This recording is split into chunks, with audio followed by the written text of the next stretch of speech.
Capital TV Uttar Pradesh देख रहे हैं आप। मैं हूं आपके साथ राधिका राज। ब्रेकिंग न्यूज पे बड़ी खबर आपको बता दें, यूपी से आ रही है, जहां पर एक तरफ रामनवमी के मौके पर तैयारी हो रही है, जहां पर एक तरफ बहुत ज्यादा खुशियों का माहौल है, जुलूस निकल रहा है, तो वहीं दूसरी तरफ पुलिस प्रशासन जो है अलर्ट मोड पर है, खास करके संभल पर।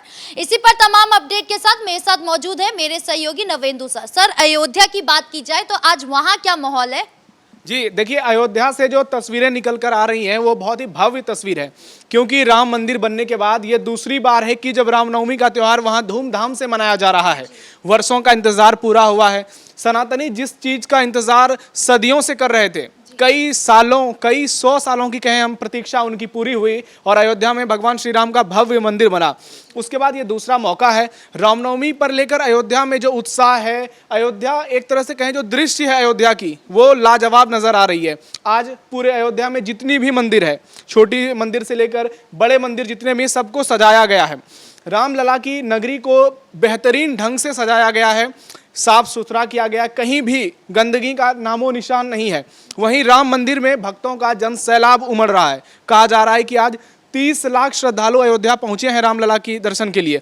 आपको बता दें कि जब महाकुंभ का समय था, उस समय भी अयोध्या जो लोग महाकुंभ में स्नान कर रहे थे, उसके बाद वो अयोध्या पहुंच रहे थे और सारे रिकॉर्ड टूट गए थे भक्तों के। एक बार फिर से रामनवमी के अवसर पर वैसे ही अयोध्या में लोगों की भारी भीड़ उमड़ी है और रिकॉर्ड टूटेगा, बिल्कुल रिकॉर्ड टूटेगा। और दूसरी ओर देखिए कि आप रिकॉर्ड टूटने की तो हम लोग बात कर रहे हैं, लेकिन व्यवस्थाएं वहां पर कितनी शानदार हैं। जो भी श्रद्धालु आ रहे हैं, अभी क्योंकि दोपहर का समय है, गर्मी बढ़ गई है, वहां पर लोगों को चलने में दिक्कत हो रही थी। इसे देखते हुए योगी सरकार ने वहां श्रद्धालुओं के लिए बड़ा खास इंतजाम किया है। उनके लिए रेड और ग्रीन कारपेट बिछाए गए हैं ताकि किसी के पैर में छाले ना पड़े, कोई गर्मी से परेशान ना हो। जबकि हेलीकॉप्टर से सरयू नदी का जल श्रद्धालुओं के ऊपर छिड़काया जा रहा है, पुष्प वर्षा उनके ऊपर हो रही है। हनुमानगढ़ी की बात हो या रामलला की मंदिर की बात हो, जैसी तस्वीरें निकल कर आ रही है उससे हिंदू समाज तो गदगद है, सनातन समाज गदगद है। और सिर्फ अयोध्या ही नहीं, ये रामनवमी का उत्साह पूरे देश में देखने को मिल रहा है। सूर्य तिलक की बात की जाए तो पिछली बार जो रामनवमी का मौका था, उस टाइम देखा गया था कि काफी भावुक हो गए थे लोग। इस बार का क्या माहौल है? नहीं, इस बार भी जितने भी राम भक्त हैं, अभी सूर्य तिलक हो गया 12 बजे, 4 मिनट के लिए ये संयोग जो था वो अद्भुत था। कहा जा रहा है कि सूर्य तिलक इसलिए किया जाता है क्योंकि भगवान श्री राम का जब जन्म हुआ था, उस समय सूर्यदेव बहुत खुश थे, बहुत प्रसन्न थे और 1 महीने तक वो अस्त ही नहीं हुए भगवान श्री राम के जन्म से खुश होकर। इसलिए सूर्य का बहुत ही खास महत्व है। भगवान श्री राम सूर्यवंशी भी हैं, तो सूर्य तिलक जो हुआ उसका संयोग भी बहुत शानदार था। 3 बहुत ही बेहतरीन योग बने थे, उसमें रवि योग भी शामिल था। और 4 मिनट तक जो तस्वीर देखने को मिली, ये तस्वीर पिछली बार रामनवमी के मौके पर भी देखने को मिली थी और जब प्राण प्रतिष्ठा हुई थी उस समय भी देखने को मिली थी। तो कुल मिलाकर सूर्य तिलक का जो समागम है वो लाजवाब नजर आया। राम भक्त तो भावुक हुए ही, सिर्फ भारत ही नहीं, पूरी दुनिया के जितने भी राम भक्त हैं वो इस तस्वीर को देखकर खुश हो रहे होंगे, बहुत ही गदगद हो रहे होंगे, क्योंकि भगवान श्री राम का महत्व जो है उनके जीवन में बहुत अधिक है। वो भगवान श्री राम को अपना आदर्श मानते हैं हर रूप में, चाहे वो मित्रवत बात करें, भाई के रूप में हो, पुत्र के रूप में हो, पिता के रूप में हो, पति के रूप में हो। भगवान श्री राम देश के लोगों के लिए आदर्श हैं। कैसे अपने पिता के एक वचन पर उन्होंने दुनिया का सबसे शक्तिशाली जो राज्य है अयोध्या, उसकी कुर्सी, सिंहासन को त्याग दिया।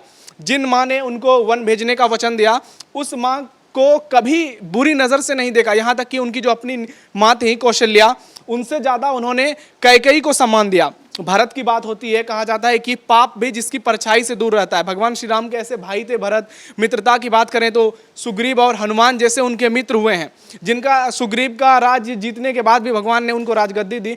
और यहाँ तक कि उनके दुश्मन भी जो थे रावण, जब रावण की मृत्यु हुई और भगवान श्री राम ने श्रीलंका पर जीत दर्ज की, उसके बाद भी उन्होंने राज्य को नहीं हड़पा, बल्कि उन्हीं के भाई बंधु विभीषण को वो राज्य दे दी। तो भगवान श्री राम के जीवन में ऐसी हजारों घटना हुई है जिनसे राम भक्त सीखते हैं, इसलिए वो उनको अपना आदर्श मानते हैं। और इसी को देखते हुए भगवान राम का जो जन्मोत्सव है रामनवमी, लोग इसमें जी जान से भिड़ते हैं। देश भर में इसको लेकर उत्साह नजर आता है और पूरी दुनिया में तस्वीरें देखने को मिलती है कि राम भक्त, राम भगवान से इतना लगाव उन्हें क्यों है। अच्छा, कुछ लोगों को देखा गया है कि वो ये कहते हैं पाए जा रहे हैं कि भाजपा सरकार नहीं होती तो शायद आज हम ये वाला दृश्य नहीं देख पाते। आपको क्या लगता है, क्या सच में भाजपा का इतना सहयोग रहा है रामनवमी को लेकर या अयोध्या में राम मंदिर बनने को लेकर? देखिए, आपने बीजेपी की बात की तो सबसे पहले मैं सीएम योगी आदित्यनाथ की बात करता हूं। उन्होंने आज सुबह जो ट्वीट किया है, दुनिया के सबसे बड़े सियासी राज्य की अगर बात करें तो यूपी है। सिर्फ भारत नहीं, इतनी आबादी दुनिया में किसी राज्य की नहीं है। योगी आदित्यनाथ सुबह उठे और उन्होंने ट्वीट किया, रामा राम भद्राय रामचंद्राय वेदसे रघुनाथाय नाथाय सीतया पते नमः। भारत के प्राण, मानवता के आदर्श, धर्म के सर्वोत्तम स्वरूप, हमारे आराध्य मर्यादा पुरुषोत्तम भगवान श्री राम के पावन अवतरण दिवस पर श्री रामनवमी की राम भक्तों एवं प्रदेशवासियों को मंगलमय शुभकामनाएं। वहीं उन्होंने आगे लिखा, भारत की आस्था, मर्यादा और दर्शन में राम है। राम भारत की अनेकता में एकता के सूत्र हैं। जन जन की आस्था के केंद्र प्रभु श्री राम की कृपा चराचर पूरे जगत पर बनी है, वो सबका कल्याण करें, यही प्रार्थना है। वहीं उन्होंने ये भी लिखा कि श्री राम नवमी का ये पावन पर्व जो है, ये मर्यादा पुरुषोत्तम भगवान श्री राम की शिक्षाओं और आदर्शों को अपने व्यक्तित्व में उतारने के लिए संकल्पित होने का एक अवसर है। और अंत में वो लिखते हैं, करुणा निधान प्रभु श्री राम की जय। तो योगी आदित्यनाथ का जो एक कहा जाए कि उनका जो ऑरा है, वो खुद एक राम भक्त के तौर पर नजर आते हैं। जिस तरह से वो भगवान श्री राम की भक्ति करते हैं, क्षत्रिय समाज से आते हैं सीएम योगी, तो राम भक्त वो हैं ही। और जहाँ तक बीजेपी की बात है, सरकार की राम मंदिर की भूमिका में है, तो ये हर कोई जानता है। क्योंकि जब 1528 में राम मंदिर को बाबर के सिपा सलाहकार मीर बांकी ने तोड़ा था, उसके बाद हमने देखा कि 500 साल बीत गए, फिर जाकर के राम मंदिर अयोध्या में बन पाया। और इसमें बीजेपी और आरएसएस का बहुत बड़ा योगदान है। बाबरी जो ढांचा था, उसके विध्वंस से लेकर के सालों तक की लड़ाई हो, कई राम भक्तों की जान तक चली गई। मुलायम सिंह यादव की सरकार थी, उन पर गोलियां चलवाई गई। और वहां से उनका जो एक पूरा सपना था, एक जो उनका पूरा एक यात्रा जो होती है, उस यात्रा को बहुत ही मुश्किल से पूरा किया। हालांकि सुप्रीम कोर्ट के फैसले से ये बना, लेकिन जिस तरह से बीजेपी के नेता इसमें जी जान से भिड़े रहे, और कहा जा रहा था, कई लोगों ने धमकी दी थी, कई ओवैसी हों या दूसरे नेता, उन्होंने धमकी दी थी कि राम मंदिर पर जब फैसला आएगा तो दिक्कत हो सकती है। कई लोगों ने कहा दंगा हो सकता है। लेकिन वो सीएम योगी ही थे जिनके रहते यूपी में परिंदा भी पर नहीं मार पाया, और भगवान श्री राम का भव्य मंदिर भी बना और प्राण प्रतिष्ठा हुई। रामनवमी धूमधाम से मनाया गया, और इस बार लगातार दूसरे साल, पिछले साल से ज्यादा उत्साह के साथ रामनवमी मनाई जा रही है। वहीं आज आपको बता दें कि आज बीजेपी का स्थापना दिवस भी है। आपने जो सवाल पूछा, इसलिए भी ये दिवस काफी खास हो जाता है। 1980 में बीजेपी बनी, उसके बाद ये 45वां साल है। और आज का मौका तो जितने भी बीजेपी के लोग हैं, चाहे योगी आदित्यनाथ हो, पीएम मोदी हो, वो भी पुल का उद्घाटन कर चुके हैं। आपसे यही पूछने वाली थी कि आज 22 जनवरी 2024 की वो तारीख कोई नहीं भूला होगा, प्राण प्रतिष्ठा का दिन था। उस दिन हमें पीएम मोदी दिखाई दिए थे, लेकिन आज नजर नहीं आ रहे। आज वो कहाँ पर है? पीएम मोदी 3 दिनों के श्रीलंका के दौरे से लौटे हैं, और वो आज रामेश्वरम में उन्होंने पुल का उद्घाटन किया। जो पाम्बन पुल है, बहुत ही खास है। कहा जाता है कि 114 साल पुराना जो पुल बना था, उसके समानांतर ये पुल बनाया गया है। आधुनिक सुविधाओं से लैस है। पीएम मोदी ने इसका उद्घाटन किया, तो इस वक्त तो वो वहाँ नजर आ रहे हैं। उससे पहले वो श्रीलंका में थे, वो थाईलैंड गए हुए थे।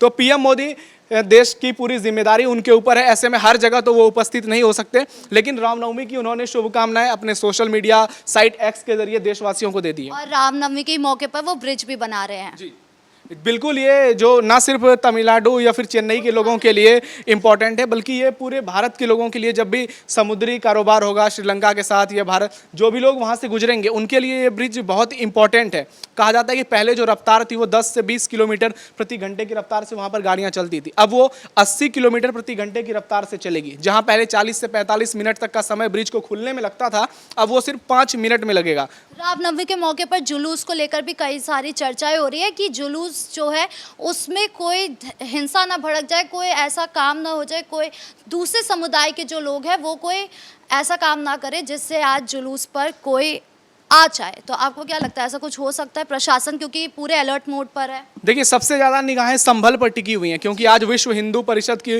तरफ से वहाँ पर जुलूस निकाला जाएगा, और संभल चूंकि संवेदनशील है।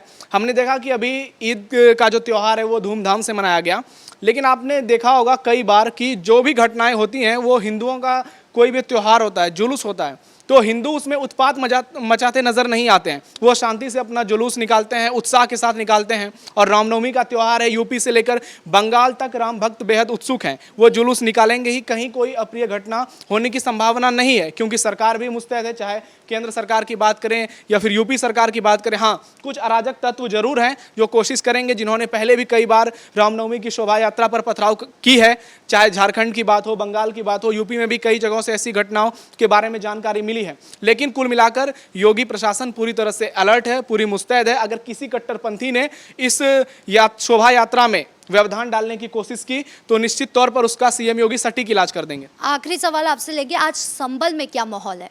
देखिए, संभल का माहौल जो है वो अभी तक जो नजर आ रहा है वो ठीक है, हालांकि संवेदनशील जरूर है। लेकिन सीओ अनुज चौधरी खुद वहां पर मुस्तैदी के साथ तैनात हैं। वो आज सुबह से ही उस जगह पर तैनात हैं जहां पर पुलिस चौकी बनाई गई है, क्योंकि वो मस्जिद से सिर्फ 200 मीटर की दूरी पर है और वहीं से ये जुलूस निकलेगा। एसडीएम वंदना मिश्रा भी तैनात है वहां पर। कहा जा रहा है कि संभल में बहुत ही धूमधाम के साथ जुलूस निकाला जाएगा और किसी प्रकार की अप्रिय घटना होने की संभावना नहीं है, क्योंकि हमने ईद के मौके पर भी देखी, उससे पहले जुमे की जब नमाज थी उस समय भी देखा गया, क्योंकि योगी सरकार चुस्त है, मुस्तैद है और किसी कट्टरपंथियों को छोड़ने वाली नहीं है अगर वो इस जुलूस में व्यवधान डालने की कोशिश करेंगे। इस मुद्दे पर तमाम अपडेट देने के लिए आपका बहुत बहुत शुक्रिया। आज रामनवमी का मौका है, ऐसे में देखना होगा कि पुलिस प्रशासन की तैनाती के बाद क्या कुछ माहौल रहने वाला है पूरे दिन में। ब्रेकिंग न्यूज में इतना ही। कैमरा पर्सन राजकुमार के साथ मैं राधिका राज।